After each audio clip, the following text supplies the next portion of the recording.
আজকের মুখ্যমন্ত্রী অকপটে বলতে পারে যেখানেই আমি হাত দিচ্ছি সেখানেই ধ্বংসলীলা দেখতে পাচ্ছি। জ্যোতিবাবুর একটা কথা মনে পড়ছে, আর আজকে যখন আমি এই রাজ্যের কাজ করতে যাচ্ছি তখন আমার আরেকটি কথা মনে পড়ছে। প্রয়াত প্রাক্তন মুখ্যমন্ত্রী জ্যোতিবাবু দায়িত্ব নেওয়ার পরে বলেছিলেন যে যেখানেই আমি শুরু করতে যাচ্ছি সেখানেই দেখছি ডাক্তার বিধানচন্দ্র রায় শুরু করে দিয়ে গেছিলেন। যেখানেই আমি শুরু করতে যাচ্ছি সেখানে ডাক্তার বিধানচন্দ্র রায় শুরু করে দিয়ে গেছিলেন।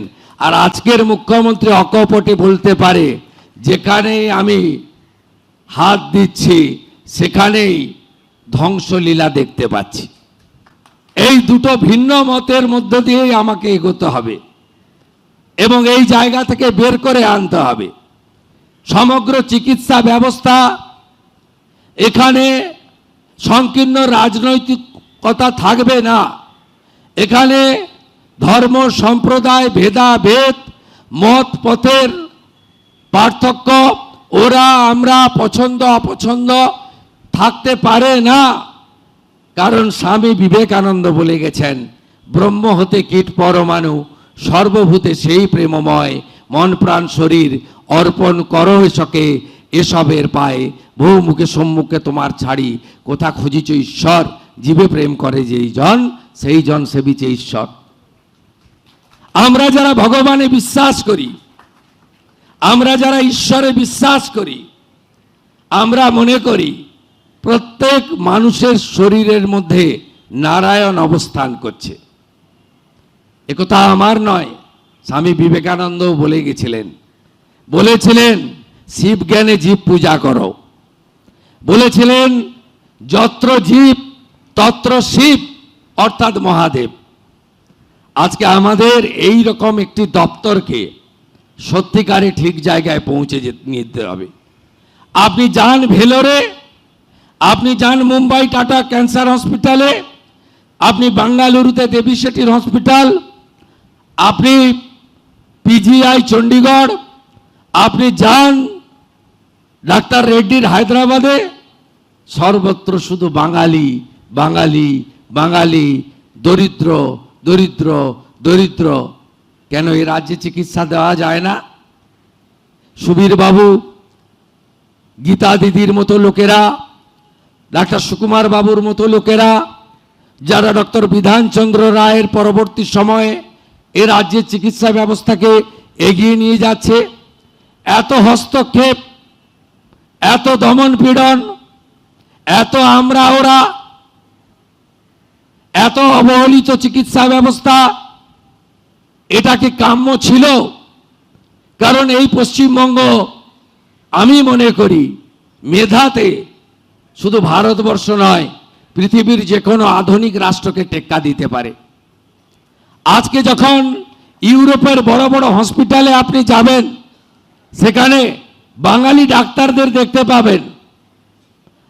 আমি অনেকদিন এমপি ছিলাম, দিল্লি যাতায়াত করতাম, প্রচুর এনআরআই বিদেশে থাকা সিনিয়র ডাক্তাররা, তারা সব যাতায়াত করতেন বছরে দুর্গাপুজোর সময় বা যখন ওখানে প্রচন্ড বরফ পড়ে, উইন্টার ইত্যাদি হয়, ওরা আসেন এখানে। অনেকের সঙ্গে দেখা হতো, পরিচয় করতাম। কেউ যুক্তরাষ্ট্র, কেউ যুক্তরাজ্য, কেউ জার্মানি, কেউ ফ্রান্স, কেউ কানাডা, সব বড় বড় হসপিটালগুলোতে নেতৃত্ব দিচ্ছেন, এইচওডি হয়ে বসে আছেন এই বাঙালি চিকিৎসকরা। আর বাংলার লোকগুলো ভেলোরে লম্বা লাইন দিয়ে দাঁড়িয়ে আছে। প্রাক্তন মুখ্যমন্ত্রী জ্যোতিবাবুর একটা কথা মনে পড়ছে, আর আজকে যখন আমি এই রাজ্যের কাজ করতে যাচ্ছি তখন আমার আরেকটি কথা মনে পড়ছে। প্রয়াত প্রাক্তন মুখ্যমন্ত্রী জ্যোতিবাবু দায়িত্ব নেওয়ার পরে বলেছিলেন যে যেখানেই আমি শুরু করতে যাচ্ছি সেখানেই দেখছি ডাক্তার বিধানচন্দ্র রায় শুরু করে দিয়ে গেছিলেন। যেখানেই আমি শুরু করতে যাচ্ছি সেখানে ডাক্তার বিধানচন্দ্র রায় শুরু করে দিয়ে গেছিলেন। আর আজকের মুখ্যমন্ত্রী অকপটে বলতে পারে যেখানেই আমি হাত দিচ্ছি সেখানেই ধ্বংসলীলা দেখতে পাচ্ছি। এই দুটো ভিন্ন মতের মধ্য দিয়েই আমাকে এগোতে হবে এবং এই জায়গা থেকে বের করে আনতে হবে। সমগ্র চিকিৎসা ব্যবস্থা এখানে সংকীর্ণ রাজনৈতিকতা থাকবে না। এখানে ধর্ম সম্প্রদায় ভেদাভেদ মত পথের পার্থক্য ওরা আমরা পছন্দ অপছন্দ থাকতে পারে না। কারণ স্বামী বিবেকানন্দ বলে গেছেন, ব্রহ্ম হতে কীট পরমাণু সর্বভূতে সেই প্রেমময়, মন প্রাণ শরীর অর্পণ করো এসকে এসবের পায়ে, বহু মুখে সম্মুখে তোমার ছাড়ি কোথা খুঁজিছ ঈশ্বর, জীবে প্রেম করে যেই জন সেই জন সেবিছে ঈশ্বর। আমরা যারা ভগবানে বিশ্বাস করি, আমরা যারা ঈশ্বরে বিশ্বাস করি, আমরা মনে করি প্রত্যেক মানুষের শরীরের মধ্যে নারায়ণ অবস্থান করছে।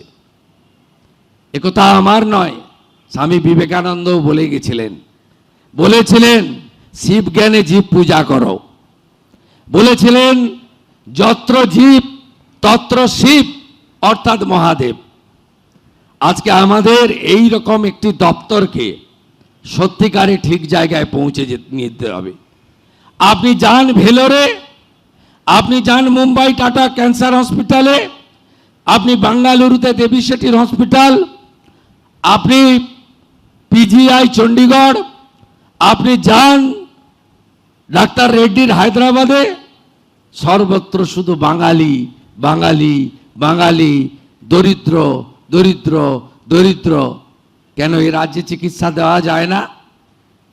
সুবীর বাবু, গীতা দিদির মতো লোকেরা, ডাক্তার সুকুমার বাবুর মতো লোকেরা, যারা ডক্টর বিধানচন্দ্র রায়ের পরবর্তী সময়ে এ রাজ্যের চিকিৎসা ব্যবস্থাকে এগিয়ে নিয়ে যাচ্ছে, এত হস্তক্ষেপ, এত দমন পীড়ন, এত আমরা ওরা, এত অবহেলিত চিকিৎসা ব্যবস্থা, এটা কি কাম্য ছিল? কারণ এই পশ্চিমবঙ্গ আমি মনে করি মেধাতে শুধু ভারতবর্ষ নয়, পৃথিবীর যে কোনো আধুনিক রাষ্ট্রকে টেক্কা দিতে পারে।